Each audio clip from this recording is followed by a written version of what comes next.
Charles Barkley went all in on LeBron and Bronny. No filter. He says Bronny's minutes feel more about legacy than production. He should be in the G League. You remember that clip everyone treated like huge breaking news? The one all over NBA pages showing Bronny checking into the game for the Lakers. They hyped it up like it was a championship moment, but it was just a preseason game. Meanwhile, the Lakers were getting crushed by the Suns 103-81, a full 22-point blowout. And somehow, nobody really cared about the loss. I am pleading with LeBron James as a father. Stop this. Stop this. We all know that Bronny James is in the NBA because of his dad. Nobody was talking about the missed rotations or the low energy. The focus was all on Bronny's historic first check-in, with slow-motion edits and dramatic music. The hype covered up what was really happening. Now, let's stick to the facts. Bronny played 24 minutes in that first game. He took 12 shots and made just one. His only basket was a three-pointer. That's 1 for 12 from the field, 8.3%. From three-point range, he went 1 for 8, 12.5%. That's not criticism. That's just what the box score shows. The numbers are the numbers. Bronny out here playing like ass cheeks right now, bro. Like son is horrible. Son is horrible. Son is horrible. While all that was going on, Austin Reeves quietly scored 20 points and looked solid, calm, in control, and comfortable in his role. But who was all over social media? Who had the debate shows talking? Bronny. The discussion wasn't about efficiency or real impact. It was about the moment. Game 2 didn't make things better. Bronny played another 23 minutes and finished with 5 points, 3 rebounds, 3 assists, and 5 turnovers. 5. The Los Angeles Lakers lost again, 111-103 against the Golden State Warriors. The offense looked sloppy. The shots felt rushed. And the production didn't match the minutes. That's when people really started raising eyebrows. Big gap, that's their China's Vegas. Connect, catch, shoot with the clock winding up. Oh, Bronny! That's when the question became impossible to ignore. Why is he getting this many minutes right now? The TV debates took off. Charles Barkley went on the Dan Patrick Show and didn't hold back. He said Bronny should be in the G League. You don't improve by sitting at the end of an NBA bench. He even called the Lakers' approach stupid and a bad look. There was no sugarcoating it, just straight talk. And to be fair, it wasn't personal. It was about development and what's best for a young player trying to grow. You always have to be aware of where he is when the rebound comes off. Here's Reeves going all the way to the basket, something he does really as well as anybody. It's really about how young players usually develop in this league. It's not about last names or family pride. It's about earning your spot in the rotation and improving your skills against the right level of competition. If the minutes are part of a smart, long-term plan, that's fine. But if it feels like the opportunity is being rushed because of who your father is, then the situation starts to feel different. I think everybody on the Lakers is fine what LeBron did for his son.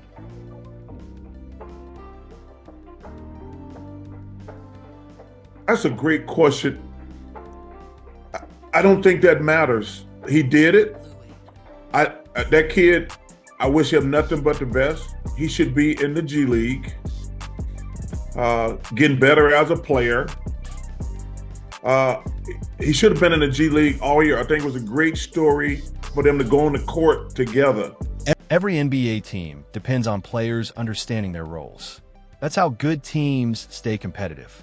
So what is Bronny's role supposed to be right now? Is he meant to be a 3-and-D guard? Because the preseason numbers don't really support that. Taking 12 shots and making one isn't floor spacing, it's struggling. And struggling isn't a crime. Every young player goes through it. But acting like it's all working perfectly doesn't help either. Then there's the defensive side. At 6 feet 2 inches, is he already a lockdown defender? That's what fans keep arguing about. Maybe he gonna have a bounce back game. Yo, Bronny James sucks, man. Bronny sucks. Guys, like, he's bad, bro. Yes, the effort is there. He competes. He moves his feet. But short bursts of hustle aren't the same as steady, game-changing defense. He's not shutting down top scorers or completely changing games with pressure yet. That kind of impact takes time to build. It doesn't happen overnight. Some critics feel this looks more like an emotional storyline than a pure basketball decision. And when the stats keep telling the same story, it's hard for people to ignore that. The NBA is tough. At this level, playing time usually comes down to one thing: production. Minutes tend to follow impact. Pleading with LeBron James as a father. Stop this. Stop this. We all know that Bronny James is in the NBA because of his... Right now, the gap between the hype and the actual production feels big. That's why this conversation isn't going away anytime soon. And it's not just fans in the comment sections talking. Broadcasters, analysts, and insiders are weighing in too. The numbers from those first 2 preseason games give them something real to point to. This isn't about random hate. People aren't criticizing just for fun. They're reacting to stats that are clearly there in black and white. Love what we're seeing from him in the G League because that's where you belong. As you hone your skills and you get better and you legitimately earn, which I believe he has the potential to do. I am rooting for Bronny James. It would be cruel to root against him. He's a wonderful kid. I wish him nothing but the best. But he's LeBron James' son. And everybody knows what... Even Stephen A. Smith spoke about it publicly and didn't hold back. He even addressed LeBron James as a father, basically saying, "Stop this." That comment lit up social media. His point was simple. Bronny's roster spot feels connected more to his last name than to what he's producing right now. That statement hit hard, and the internet reacted instantly. Then things escalated with that tense courtside moment between Stephen A. and LeBron, which only added more fuel to the debate. The kid's got potential. I think the kid will be in the NBA one day. I watched him in the G League doing his thing. I think he's going to be fine eventually. And that clip is still making the rounds on social media like it just happened. Even though Stephen A. Smith later softened his tone, he never really took back the main point. The idea that Bronny's NBA opportunity is being driven more by influence than by production hasn't gone away. When the minutes keep adding up but the box score stays quiet, people are going to talk. And it's not just one loud voice pushing the conversation. Sports radio shows, Reddit threads, and X timelines have all been buzzing nonstop. Now listen to this. He is so much more comfortable and confident as a player, Reddick said. Skill-wise, read-wise, all of those things have improved. But there's a big difference between improving those things in an individual workout and small group settings and then doing it 5-on-5. I have just felt like all of September and in our first 3 days of camp, he just looks more comfortable and confident. Fans are divided. One side says give the kid time. The other side says this feels like nepotism. The debate gets emotional and heated quickly, and sometimes it even turns personal. Some supporters don't even focus on basketball. They go straight to, "You just hate LeBron," or "You don't want to see a father supporting his son." That's where the conversation gets messy. The real issue isn't family. It's about winning and what's best for the team. I'm really confident in myself right now, so I'm ready to go out there. You know, everything is paid off. All the work, all the late nights, all the early morning. What actually helps the Los Angeles Lakers right now?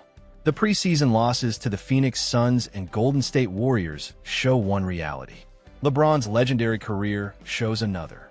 Both can be true, but mixing them together can shut down honest discussion. Just because LeBron is great doesn't mean someone else automatically produces at his level. The give him time side also has a point. Bronny has shown promise in the G League, confidence, athleticism, and defensive effort. Coaches with the South Bay Lakers have praised his growth and work ethic. Development takes time. But here's the other side. Going 1-4-12 in one game, then turning the ball over 5 times the next, while still playing over 20 minutes each night, naturally raises questions. That's not hate, that's logic. Fans see the same stats everyone else sees. Why not give more playing time to someone like Austin Reeves, who is producing efficiently? Even J.J. Redick, now guiding the Lakers, defended Bronny after the Suns' loss. He said he's seen real improvement and that Bronny is a totally different player than last year. Coaches see practices, film sessions, and development work the public doesn't. But here's where it gets tricky. The way the story is framed affects perception. Highlight accounts and national outlets know what grabs attention. A putback dunk at Chase Center goes viral in minutes. A made three-pointer gets clipped instantly. A father-son check-in? Headline news. Those clips drive views and ad revenue. When viral moments become the whole story, context disappears. A 22-point loss fades. Poor shooting percentages barely get mentioned. 5 turnovers become just a footnote. That what's left is a polished highlight reel that looks bigger than the performance actually was. This isn't about denying Bronny time to grow. Development is part of the process.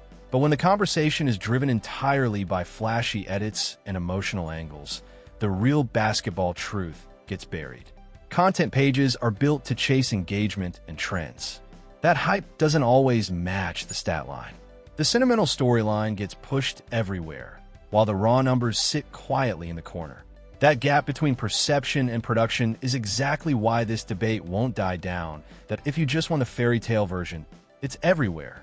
Slow-mo highlights, father-son smiles, emotional captions filling your feed. But if you want the real story, check the box score. Don't scroll Instagram reels. Here's the big question the league is talking about. If Bronny wasn't LeBron James' son, would this even be headline news?